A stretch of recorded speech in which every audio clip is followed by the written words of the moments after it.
ભૂકા કાઢી નાખવાના. તો પૂજ્યપાદ મહારાજ શ્રી.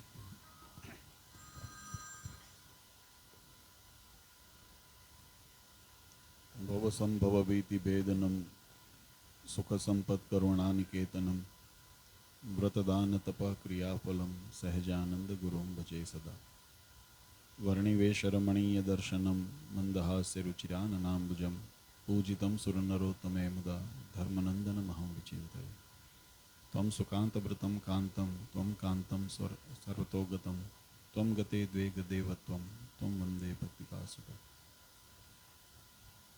સર્વ અવતારી સર્વ કારણના કારણ આપણા સૌના મોક્ષદાતા ઈષ્ટદેવ ભગવાન શ્રી સ્વામિનારાયણ, સ્વામિનારાયણ સંપ્રદાય દક્ષિણ વિભાગ અધિષ્ઠાતા દેવ વડતાલવાસી શ્રી લક્ષ્મીનારાયણ દેવ હરિકૃષ્ણ મહારાજ, સારાય જૂનાગઢ પ્રદેશના પ્રાણ સમાન જૂનાગઢપતિ રાધારમણ દેવની છત્ર છાયામાં રાધારમણ દેવના હાંડાનું ગામ એવા નવી કાતરને આંગણે આપણા નિજ મંદિરમાં બિરાજમાન જેમનો પ્રથમ વાર્ષિક પાટોત્સવ શ્રદ્ધા ભક્તિ અને ભાવપૂર્વક આપણે સૌ ઉજવી રહ્યા છીએ એવા મંદિરમાં બિરાજમાન પ્રગટ સ્વરૂપ હરિકૃષ્ણ મહારાજના દિવ્ય સાનિધ્યમાં પાટોત્સવ અને શાકોત્સવની આ દિવ્ય સભામાં ઉપસ્થિત ધર્મકુળ આશ્રિત વાલા સર્વે અમારા સંતો પાર્ષદો, રામજી મંદિરના મહંતશ્રી, ઉપસ્થિત ભૂદેવો, ઉપસ્થિત ધર્મકુળ આશ્રિત વાલા સર્વે સત્સંગી હરિભક્તો, સર્વ ધર્મપ્રેમી સજ્જનો, સર્વ મોક્ષભાગી જીવાત્માઓ, દરેક ભક્તજનોને અમારા હૃદયપૂર્વક જય સ્વામિનારાયણ. વાલા ભક્તો, આજે ભગવાન શ્રીહરિની અસીમ કૃપાથી કાતરને આંગણે મંદિરમાં બિરાજમાન પ્રગટ સ્વરૂપ એવા હરિકૃષ્ણ મહારાજનો વાર્ષિક ઉત્સવ, વાર્ષિક પાટોત્સવ આપણે સૌ ખૂબ શ્રદ્ધા ભાવથી ઉજવી રહ્યા છીએ. આપણા શાસ્ત્રોની અંદર ભગવાનના પ્રગટપણાના અનેક પ્રમાણ બતાવ્યા છે. ભગવાન સ્વામિનારાયણે પણ વચનામૃતની અંદર પ્રગટની ઉપાસના કોણે કહેવાય એ વાતને ખૂબ સુંદર રીતે સમજાવી છે. અમુમન આપણે કદાચ વિચારતા હોઈએ તો મનુષ્યની પામર બુદ્ધિ એવું વિચારતી હોય કે ભગવાન આપણી સાથે સામે બેઠા હોય, આપણી સાથે વાતો કરતા હોય અથવા તો આપણી વાત સાંભળતા હોય, એવા પ્રત્યક્ષ દર્શન થતા હોય ત્યારે જીવાત્મા એમ માને કે અમને ભગવાન પ્રગટ મળ્યા. પણ શાસ્ત્રોએ ભગવાનના અનેક અવતાર, તમે જ્યારે વચનામૃતની અંદર મહારાજે એક પ્રશ્ન કર્યો છે, એક સંતોએ ભક્તોએ મહારાજને પ્રશ્ન પૂછ્યો કે જીવાત્મા જ્યારે ઉપચારે સહિત ભગવાનની ભક્તિ કરે, ભગવાનની સેવા કરે, ઉપચારે સહિત એટલે દૂધ, કેસર, ચંદન, પુષ્પ વગેરે જે એના પદાર્થો આવે એને સહિત ભગવાનનું યજન કરે, પૂજન કરે, તો એ પૂજનનું પુણ્ય ફળ મળે. અથવા તો ભગવાનને કંઈ વસ્તુ પદાર્થ અર્પણ કરે, કોઈ ફળ ફળાદી અર્પણ કરે, કોઈ વસ્ત્ર અર્પણ કરે, કોઈ અલંકાર અર્પણ કરે, તો એ જે સાધને યુક્ત જે ભાવ પ્રગટ કર્યો એનું પુણ્ય ફળ. અને મહારાજને કીધું કે કોઈ માનસની અંદર એટલે કે માનસીની અંદર ભગવાનને એ પદાર્થો અર્પણ કરે તો એનું પુણ્ય ફળ. બંને સરખું કે બેમાં ભેદ છે? આવું વચનામૃતમાં પ્રશ્ન કરવામાં આવ્યો છે. આપણી સનાતન પરંપરાની અંદર ભગવાનની જે ઉપાસ્ય સ્વરૂપ જેને કહેવામાં આવે છે એ પ્રગટ સ્વરૂપની અંદર પરમાત્માના વિભિન્ન સ્વરૂપોનું વર્ણન આવે છે.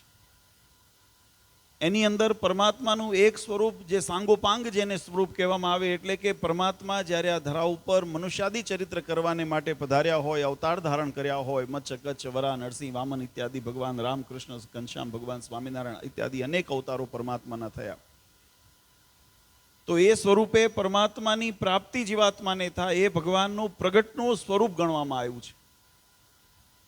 પણ એની સાથે સાથે પરમાત્માના સ્વરૂપનું જેની અંદર પ્રત્યક્ષપણું રહેલું છે એવું પરમાત્માનું અર્ચા સ્વરૂપ, જેને મૂર્તિ સ્વરૂપ કહેવામાં આવે છે, એના પણ શાસ્ત્રોની અંદર ભેદ બતાવ્યા, એની અંદર પણ અષ્ટ પ્રકારની મૂર્તિ બતાવી, એની અંદર પણ તમે જો પંચધાતુની મૂર્તિ, સ્વર્ણમય મૂર્તિ, મણિમય મૂર્તિ વગેરે એના ભેદ બતાવ્યા છે. એમાં એક આવે છે માનસ મૂર્તિ. એ ભગવાનની જે માનસ મૂર્તિ છે, એટલે કે આપણે જ્યારે માનસી પૂજા કરીએ ને જે મૂર્તિ ધારીએ, જો ભગવાન, નહીં તો ઘણી વખત કેવું છે કે મનુષ્યની બહુ સંકુચિત બુદ્ધિ છે, આપણને એક જડતા પકડાય. જો કે શાસ્ત્રોની અંદર નિશ્ચય નિષ્ઠાને દ્રઢ કરવા માટેના મૂળપણાના નિશ્ચયની પણ મહારાજે મહિમા બતાવ્યો છે. એ બાને તો એ બાને પણ જીવાત્મા ભગવાનને ઓળખે ને, મહત્વનું એ છે. પણ આ તો સમજણની વાત છે, જ્ઞાનની વાત છે. ત્યારે શાસ્ત્રોએ કીધું ઘણી વખત જડતા પકડે કે આવું રૂપ હોય તો ભગવાનને માનીએ, આવું હોય તો જ માનીએ, આવું ઐશ્વર્ય દેખાડે તો જ માનીએ, આવું કંઈક પ્રતાપ દેખાય તો જ માનીએ, ભગવાન ચતુર્ભુજ દેખાય તો જ માનીએ. આ બધી ઘણી વખત આપણી સંકુચિત માનસ આપણને જકડી લે છે. પણ વચનામૃતની અંદર ભગવાને કીધું કે એવું નથી. તમે જો આપણા સંપ્રદાયની અંદર એવા અનેક પ્રસંગો આવે, આપણા પુરાણોની અંદર એવા પ્રસંગ અનેક આવે કે ભગવાનના ભક્તને જ્યારે ભીડ આવી છે તો ક્યાંક ભગવાને બ્રાહ્મણનો વેશ લઈને પરમાત્મા પહોંચ્યા છે. હવે તમે જે શાસ્ત્રની અંદર પરમાત્માના સ્વરૂપનું અષ્ટભુજ, ચતુર્ભુજ, સહસ્ત્રભુજ વર્ણન તમે સાંભળ્યું હોય અને એક બ્રાહ્મણના કે અથવા ગોકળીના વેશમાં ભગવાન આવ્યા હોય, હવે એ તમે સરખામણી કરવા જાઓ ક્યાં મેચ થાય? પણ છતાં એ પરમાત્માનું સ્વરૂપ, એ પરમાત્માનું એ અવતાર, એ પરમાત્માની રૂપ મૂર્તિ, એમાં ભગવાન પણ રહેલું છે. અને એ રૂપે કરીને તો એ પણ પરમાત્માના એક સ્વરૂપ થયું ને. તો આવા અનેક પ્રકારે પરમાત્માના સ્વરૂપોનું શાસ્ત્રોની અંદર વર્ણન આવે. એટલા માટે વચનામૃત મેં કીધું ભગવાનનો નિશ્ચય પરમાત્માના શાસ્ત્રોની અંદર જે વર્ણમાં સગુણ, નિર્ગુણ, સાકાર, નિરાકાર બધા સ્વરૂપનો સમાવેશ થાય. અને એવા સમન્વય કરીને જ્યારે ભગવાનને પરિપૂર્ણ જ્યારે જીવાત્મા જાણે ને, ત્યારે ભગવાનની સાચી ઓળખાણ થઈ. કોઈ સંકુચિત ભાવ કરીને જુઓ ને તો એમાં મહારાજનો મહિમા સમજાય, પણ અધૂરો સમજાય, પરિપૂર્ણ ન સમજાય.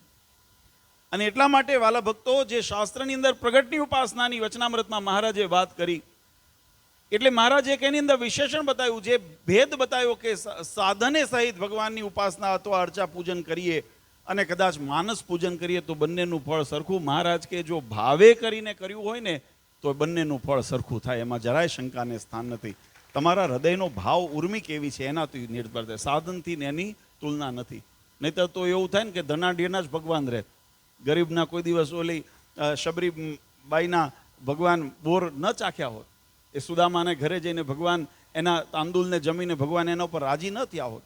આપણા સંપ્રદાયની અંદર સગ્રામ ભક્તને ત્યાં જઈને ભગવાન એના કુબાની અંદર જઈને ભગવાન પ્રસન્ન ન થયા હોત. નહીં તો ધનાઢ્ય હોય. અને મહારાજે પોતે પણ કીધું છે, વડોદરાના શોભારામ શાસ્ત્રીએ મહારાજને વડતાલ સભામાં આવીને કીધું, મહારાજ તમે આ તમારા ઐશ્વર્ય પ્રતાપના દર્શન કરાવો, એ કોઈ મોટા માણસને કરાવો ને તો એની પાછળ સમુદાય ચાલે. આપણો મનુષ્ય એક સ્વભાવ છે કે મોટા હાલે એમ હાલવું, તો કે એની પાછળ ચાલો, મોટો સમુદાયને સત્સંગ થાય, એમનો ભાવ હારો. પણ મહારાજે એનો સરસ ઉત્તર કર્યો. મહારાજ કહે કે અમારે મોટાની પાસે અમારે શું અપેક્ષા, મોટાને મોટાઈની એનું ગુમાન હોય, અને અમારે તો ત્યાગ, વૈરાગ અને ભક્તિનું ગુમાન છે. કોણ કોણે નમે? અમને તો ભક્તિ પ્રિય છે, અમને તો ત્યાગ પ્રિય છે, અમને તો એ ખપે છે.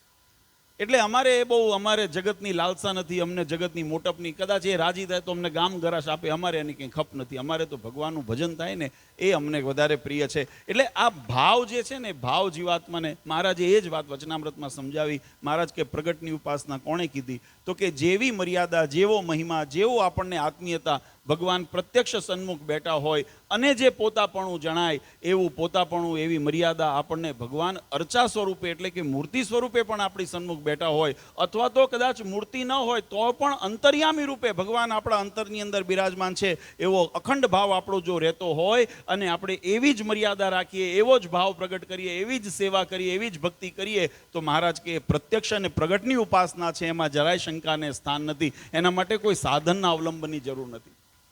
આજે આપણે બધા ભાગ્યશાળી છીએ.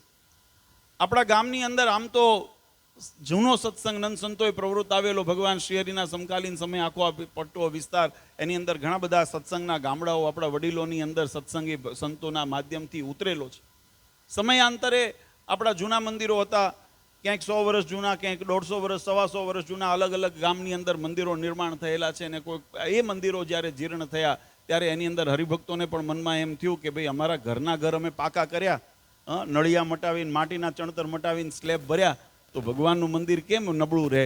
અને એવો જ્યારે ભાવ પ્રગટ થયો, સંતોને વાત કરી, સંતોએ પણ ખૂબ સુંદર એની અંદર યોગદાન, જેમ હમણાં આપણે સંતોએ સતપ્રકાશ સ્વામી વગેરે સંતોએ, અમારે ઋષિ ભગત વગેરે ખૂબ આવીને અહીંયા આગળ મહેનત કરી. હજુ આપણે જેમ હમણાં ભક્તિ સ્વામી કીધું ને, હજુ કાલ સવારની વાત રહેશે, ગઢપુર જોતા શ્રીજી મને સાંભળે, એમ થાય. આપણે અહીંયા આવ્યા ને ત્યારે એ પ્રસંગ યાદ આવી જાય કે આપણે અહીંયા ધામધૂમથી ત્રિદિનાત્મક આપણો યજ્ઞ અને વગેરે